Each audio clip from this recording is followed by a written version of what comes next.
प्रिय भाई और बहनों, आज का शुभ संदेश के लिए आप सभी को हम स्वागत करते हैं। आता हूँ तेरे पास, मुझको है तुझसे आता हूँ तेरे पास, मुझको है तुझसे मुझको कबूल कर ले, मेरे पापों से शुद्ध कर दे। मुझको कबूल कर ले, मेरे पापों से शुद्ध कर दे। आज का दिन यहोवा ने बनाया है, हम इसमें आनंदित हो, आनंदित हो। आज का दिन यहोवा ने बनाया है, हम इसमें आनंदित हो, आनंदित हो। आज का संदेश परमेश्वर के दास नेल्सन थॉमस मुंबई से बांटा जाएगा। प्रार्थना के साथ सुनिए। प्रभु परमेश्वर की स्तुति हो। थोड़े समय के हमारे मनन के लिए आइए पढ़ेंगे मत्ती रसूल समाचार, उसका पहला अध्याय 21वां पद, मैथ्यूज गॉस्पेल चैप्टर 1 वर्स 21। हम इस प्रकार पढ़ते हैं, वो पुत्र को जन्म देगी और तू उसका नाम यीशु रखना, क्योंकि वो अपने लोगों का उनके पापों से उद्धार करेगा। सारे संसार यीशु मसीह के जन्म का याद करते हुए क्रिसमस मनाए जा रहा है। लेकिन आपको आश्चर्य लगेगा कि बहुत सारे लोग ऐसे हैं जो क्रिसमस मनाते हैं लेकिन यीशु मसीह को नहीं पहचानते हैं। कुछ दिन पहले मैंने हमारे शहर के कुछ बच्चों से बात कर रहे थे। उन बच्चों से पूछा कि आप जानते हो कि क्रिसमस का मतलब क्या है? वे बोला, क्रिसमस मतलब क्रिसमस है।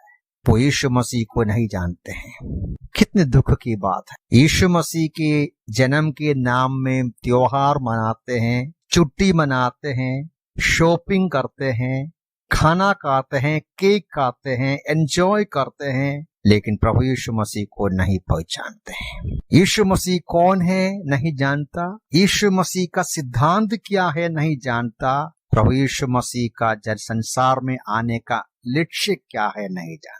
केवल एक रीति रिवाज का एक त्योहार जैसा मनाते हैं। वो केवल एक मनोरंजन का अवसर है, उससे बढ़कर कोई आध्यात्मिक लाभ नहीं मिलते हैं। मेरे प्यारे भाई बहनों, इस बात को हम अच्छी तरह मन में रखना है। 2021 साल पहले जब यीशु मसीह का जन्म बैतलहम में हुआ, प्रभु यीशु मसीह का शुरुआत वहां नहीं हुआ। आप और मैं जन्म के साथ हमारा शुरुआत हुआ है, लेकिन यीशु मसीह सनातन काल से विराजमान परमेश्वर है।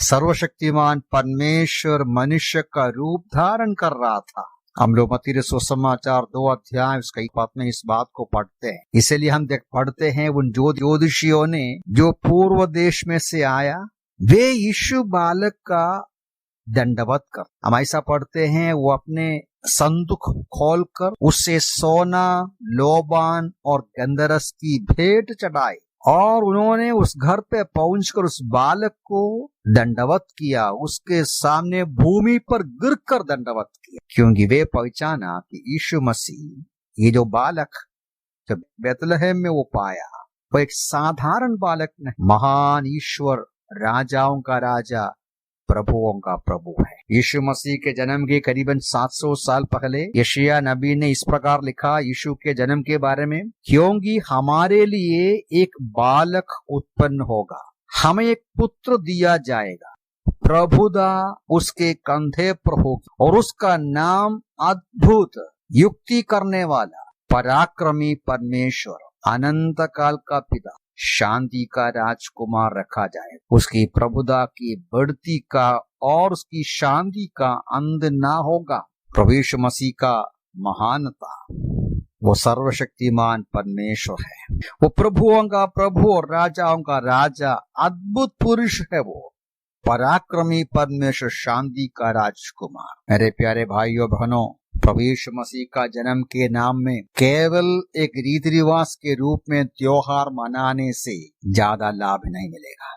हमें पहचानना है कि वो कौन है, उनका महानता, उनका श्रेष्ठता, उनका कार्य, उनका सिद्धांत, उनका शिक्षा।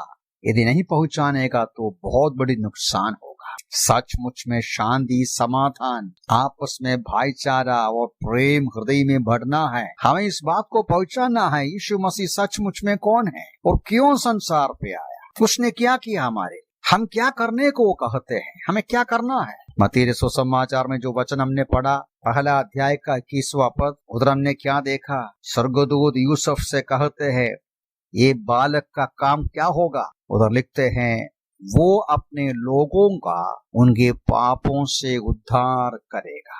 प्यारों, यीशु मसीह संसार पे मनुष्य का रूप लेकर आया, पापों से उद्धार करने को, उद्धार करते के रूप में आया, पापों से बचाने के लिए आया। ये कैसा हो सकते हैं या कैसा किया वो? पत्रस की पहली पत्री में से मैं पढ़ूंगा 2 अध्याय 24वां पद में, उसने स्वयं अपनी ही देह में क्रूस पर हमारे पापों को उठा लिया। उसने स्वयं अपनी ही देह में क्रूस पर हमारे पापों को उठा लिया, जिससे हम पापों के लिए मरे और धार्मिकता के लिए जीवन व्यतीत करें। जो कभी पाप नहीं किया, जिसमें कोई पाप नहीं था, गुनाह नहीं था, आपके लिए, मेरे लिए पाप का बोझ उठाया, हमारे पाप का साजा अपने ऊपर उठाकर सूली पर, कलवरी के पहाड़ पर एक प्रायश्चित का बलिदान हो, इसके लिए वो आया संसार। हमें क्या करना है, हम क्या करने के लिए कहते हैं, किस प्रकार हम उद्धार पाएंगे, पाप की क्षमा पाएंगे। यीशु मसीह क्रूस पर आत्मा का उद्धार के लिए जो काम